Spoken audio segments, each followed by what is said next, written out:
masalah apa? Ini ya Mas Farid ya. Awalnya saya nikah diam-diam dengan suami saya. Saya dikenalin dengan teman saya. Kemudian saya suka sama dia dan menerima lamarannya dia. Terus karena itu keluarga saya berbeda agama. Beda agama? Iya. Oke. Keluarga saya berbeda agama. Makanya saya nggak berani jujur sama berani keluarga jujur. saya. Oke. Pas nikahnya itu Ibu Evi nggak cerita sama keluarga? Enggak, karena Nah, proses nikahnya gimana? Wali nikahnya pada saat itu siapa? waktu itu saya kan dibantu sama kakak ipar ya. Sama kakak ipar? Dibantu sama kakak ipar. Kemudian ada dia kakak ipar punya kenalan dari apa sih namanya KUA ya. KUA? Iya. Terus ya udah kita nikah di situ. Walinya bukan wali hakim. Betul. Wali hakim. Wali hakim ya. Iya. Nah, Iya. gini Pak Ustadz, saya mau nanya sama Pak Ustadz. Kalau misalnya ini kan posisi wanita, Iya. kalau di Islam kan harus ada wali Iya. nikah yang sah adalah ayahnya. Ketika dia beda agama, kemudian dia masuk Islam, boleh diwakilkan Pak Ustadz? Bukan boleh, tapi memang itu dianjurkan. Memang dianjurkan. Iya, jadi Oke, gimana hukumnya Jadi Pak Ustadz? kalau tadi Mbak Evi bercerita menikah diam, sesungguhnya nggak ada istilah menikah diam-diam. Ya. Apalagi tadi kan sudah sah tadi kan.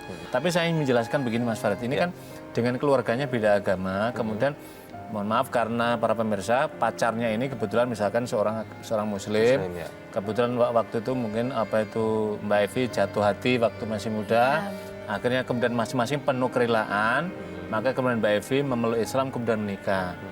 Karena begini Mas Farid, inilah yang kemudian muncul perbincangan keras di kalangan para aktivis misalkan tentang apa hukumnya nikah beda agama. Ya. Kita harus berpedoman kepada fatwa Majelis Ulama Indonesia. Fatwa Majelis Ulama Indonesia maupun Bahsul Masail maupun putusan Tarjih Muhammadiyah misalkan, itu memang tidak membolehkan orang pernikahan beda agama. Karena Allah Subhanahu wa taala mengatakan wala tunkihul musyrikati hatta yu'minna. Wala amatun mu'minatun khairum min musyrikatin walau a'jabatkum. Janganlah seorang laki-laki janganlah kamu menikahi wanita-wanita musyrik sampai ia menjadi seorang mukmin. Maka lebih baik kamu menikahi seorang wanita yang hitam pekat tapi dia beriman daripada Anda menikahi seorang wanita musyrikat meskipun parasnya sangat menawan. Itu apa maknanya? Maknanya Allah memberikan pengajaran kepada kita bahwa menikah tidak hanya melihat pada parasnya, tetapi ada kualitas keimanan. Yalah. Tadi itu sudah bagus, Mbak sudah menjelaskan. Cuman tadi ketika masyarakat tanya apa hukumnya tanpa wali. Jadi la nikaha illa biwaliyin, tidak sah nikah seseorang tanpa adanya wali itu ketika dalam kondisi sama-sama sekufu dalam istilah Imam Syafi'i sama-sama muslimnya dan semuanya, maka terus seperti ini. Lah ketika ada kasus seperti Mbak Evi karena beda agama dengan orang tuanya, maka kemudian perwalian itu bergeser, mandatnya adalah kepada wali sultan namanya, wali hakim. Hakim itu kalau di kita ada wali hakim, siapa? Yaitu pada KUA atau yang menjadi pelaksana untuk menikahkan tadi. Nikahnya sah secara agama, secara hukum negara, ini sah, inilah yang dianjurkan dalam tuntunan agama. Lalu kemudian Mbak Evi sampai kapan mempertahankan rahasia itu sama keluarga? Ya setelah seminggu kemudian saya mau pingin jujur sama keluarga. Kemudian ayah meninggal. Meninggal, jadi sebelum bilang ayah sudah meninggal. Iya. Terus kemudian tetap cerita dengan keluarga, dengan ibu, dengan Iya, saudara? setelah ayah meninggal ya terpaksa saya cerita sama mama. Iya. Itu cerita sama mama. Mama juga kaget mendengar saya udah menikah sama dia gitu.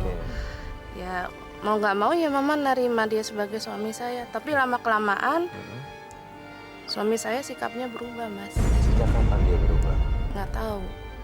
Nah ini setelah menikah, udah laporan, intinya mama udah nerima. Udah nerima kalau sudah menikah dan juga sudah pindah agama. Iya. Tinggalnya di mana waktu itu? Saya waktu itu sebelum rumah ibu saya dijual di Bogor. Enggak, maksudnya tinggalnya sama mama? Iya. Tinggalnya sama mama, berarti? Iya, terpaksa aku tinggal sama mama. Berarti satu atap sama suami nih di rumah iya, satu betul. rumah nih ya, Iya. satu rumah. Terus kemudian dia berubahnya setelah mama udah terima? Iya, betul. Gini, berubahnya ada apa sih, penyebab dia berubah apa? Saya nggak tahu Mas. Selain itu juga suami saya juga pelit masalah soal nafkain. Terus saya minta uang untuk belanja, untuk lain sebagainya harus berantem dulu.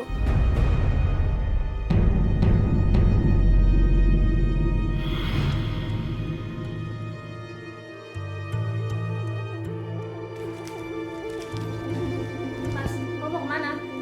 Ngapain lu tanya gua mau kemana? Mas, aku tuh mau minta uang buat beli beras, Mas. Alah, minta aja sama ibu lo. Ya ampun, Mas. Malu lah aku minta sama ibu. Kan harusnya kamu yang ngasih. Lo ribet banget sih. Gua nggak punya duit. Tadi aku lihat kamu adu uang. Kamu jangan bohong, Mas. Kalau gua nggak ngasih, kenapa? Masalah buat lo? Ya masalah lah, Mas. Yang seharusnya ngasih kewajiban nafkah itu kan kamu, Mas. Bukan malah menghaburkan uang nggak jelas. Hei! Dengar lo ya. Lo jangan banyak omong, lo jangan ceramain gua. Paham lo? Mas, kenapa sih, Mas? Aku tuh selalu aja kayak gini, Mas. Selalu aja marah-marah. Aku tuh sama apa? Lo jadi perempuan ribet ya. Gua lama-lama malas di rumah ini, tau gak? Minggir! Oke, berarti pengharapan dari Ibu Evi ini suaminya inginnya sama keluarga royal atau setidaknya memberikan uang belanja sesuai dengan haknya. Tapi ini sampai berantem dulu baru dikasih nih Pak Ustadz. Ini gimana hukumnya buat seorang suami seperti Pak Ustadz? Tidak boleh seorang suami itu pelit kepada istrinya. Ya. Jadi pelit ini harus difahami. Tapi kalau misalkan seorang suami bekerja, punya penghasilan, kemudian dibagi, misalkan ini untuk setengah bulan dulu, nanti itu bukan pelit, tapi membagi. Untuk perencanaan kan gitu kan, karena misalkan tahu istrinya potensi boros misalkan, kemudian tadi itu tidak. Tapi pelit itu sampai kayak kasus yang diceritakan Mbak Evi tadi, sampai orang mau belanja saja harus bertengkar, maka tidak bolehkan. Karena itulah misalkan kalau kita buka di dalam hadis Nabi, ketika ada muncul pertanyaan, ada pengaduan kepada Nabi, bagaimana seorang istri kemudian suaminya tidak memberikan nafkah, sampai bolehkah dia mengambil duitnya, istilah gitu, duitnya daripada suami. Maka kalau dalam tuntunan agama itu dibolehkan sepanjang untuk keperluan yang pokok tadi. Oke. Ini kalau mendengar suaminya seperti itu bisa main tangan cuma gara-gara uang belanja. Nah, saya mau tanya, selama di rumah tangga itu suaminya ngajarin tentang agama nggak sih sama Bu Evi? Karena Bu Evi kan mu'alaf nih. Nggak pernah namanya ngajarin, sampai sekarang pun juga Sampai pernah. sekarang. Nah, Ibu Evi belajar agamanya dari pengajian-pengajian aja? Ya jarang, kalau pengajian kali mungkin dari TV. Dari Kalau TV, ada ya dakwah Allah. subuh. Ya, Pak Ustadz, ini suami seharusnya bisa mendidik agama dari istrinya yang istrinya tuh sebelumnya kan memang beda agama, tapi udah selain menyakiti, tapi dia juga tidak mengajarkan agama nih Pak Ustadz. Iya. Jadi seharusnya kalau melihat apa itu kasus yang Mbak Evi sampaikan ini harusnya bagi suaminya ini menjadi ladang amal. Ya. Menjadi inilah ladang amal yang luar biasa. Karena apa? Karena yang pertama dia bisa menghadirkan, kemudian menjadikan apa itu Mbak Evi menjadi seorang mu'alaf. Yang kedua, harusnya kewajiban seorang suaminya, bagi suaminya itu adalah mengajarkan pendidikan agama sampai Mbak Evi memberikan pemahaman dasar-dasar keagamaan sampai memiliki keyakinan yang kuat terhadap agama yang dianutnya sekarang ini. Tapi yang terjadi kan tidak. Mungkin juga harus bisa dilihat begini Mas Farid. Jangan-jangan memang suaminya pemahaman agamanya tidak mumpuni, sehingga kan nggak mungkin juga mengajarinya. Tapi masih ada jalan lain. Jalannya lain apa? Jalannya lain adalah mengantarkan istrinya mungkin di tempat-tempat pengajian atau atau ada ustadz, ayo nanti di masjid ini ada pengajian, didatangkan tuh ustadz minta waktu atau lagi nih. Karena saya kira di Jakarta ini dan di kota-kota lain banyak sekali masjid-masjid itu yang menyediakan bimbingan keagamaan bagi mu'alaf. Kalau di Jakarta ini banyak sekali, di Istiqlal ada, di kantor Menteng Raya juga ada, di Keramat Raya juga ada. Jadi harusnya misalkan seorang suami tadi atau para pemirsa dimanapun yang kebetulan Allah takdirkan, Allah karunakan istri yang seperti Mbak Evi tadi yang sebagai mu'alaf, maka mari inilah yang menjadi ladang amal. Kalau nggak bisa mengajarkannya, antarkanlah ke ustadz-ustadz yang bisa memberikan pemahaman agama, antarkanlah ke masjid-masjid, di sana ada lembaga-lembaga konsultasi yang bisa membimbing dan menuntun orang untuk meningkatkan kualitas keimanan, apalagi seperti Mbak Evi ini. Ya. Dengan suaminya menyakiti seperti itu, gugur nggak sih Pak Ustadz pahala dia untuk mengajak Mbak Evi ini menjadi seorang mu'alaf? Ya, Kalau tentang nggak ada kaitan itu Mas. Nggak ada kaitan. Nggak ada kaitan. Jadi yang pertama tadi mendapatkan kebaikan yang luar biasa karena mampu memberikan penyadaran kepada Mbak Evi sehingga Allah memberikan hidayah pada Mbak Evi akhirnya pada Islam. Nah, kemudian berikutnya ternyata ya tadi Mas, jangan-jangan memang dia tidak memiliki pemahaman terhadap agama sehingga nggak tahu apa kewajibannya. Jangan-jangan yang difahami kewajiban seorang suami itu hanya nafkah lahir batin saja, tapi ada dimensi pengetahuan. Karena itulah salah satu dari 6 kewajiban pokok seorang suami kepada istrinya itu adalah mendidik.